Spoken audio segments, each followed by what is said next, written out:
Nous avons aujourd'hui beaucoup de tricycles, notamment à Ouaga. Et nous savons que les tricycles nous appuient pour le transport de marchandises. Mais c'est vrai que pour les deux villes où il n'est pas permis qu'ils ramassent des personnes, ils transportent aussi des personnes.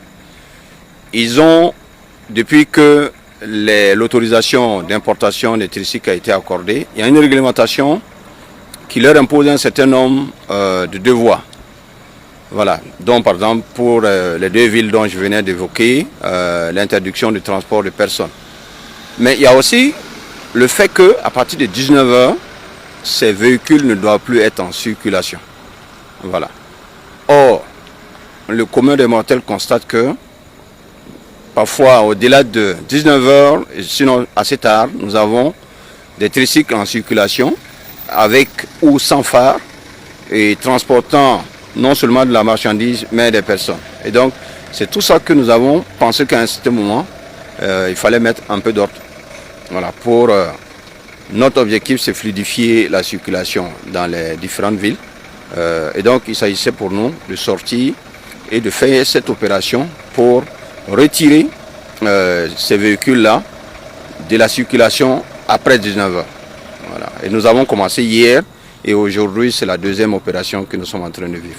L'objectif, comme je le disais, le nom de l'opération en dit long, c'est zéro tricycle après 19 h. Voilà. Zéro tricycle après 19 h, ça c'est la réglementation qui le dit.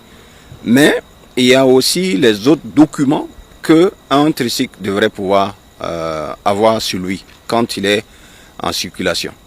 En matière de contrôle documentaire, il s'agissait de s'assurer non seulement que les conducteurs ont au moins 18 ans. Ils disposent d'un permis de conduire. Et pour le véhicule, qu'ils disposent d'une assurance, qu'ils disposent du document de contrôle technique de CCVA. Voilà en gros les documents que tout conducteur, bien entendu pour sa propre sécurité, doit disposer d'un casque. Notre message à l'endroit de tous les acteurs et en particulier des acteurs du tricycle, c'est que aujourd'hui nous sommes en train de faire des efforts pour que chaque Burkinabé fonctionne dans la légalité. C'est ce à quoi le camarade capitaine nous invite. Et à leur niveau aussi, le souhait est qu'ils puissent aussi faire les efforts nécessaires pour être à jour. Voilà. Non seulement à jour, mais des véhicules aptes à circuler, qu'ils ne ramassent pas, ils ne transportent pas de personnes, mais qu'ils s'attachent effectivement, notamment pour les deux villes, Ouaga et Bobo, à transporter des bagages selon le gabarit qui leur est recommandé.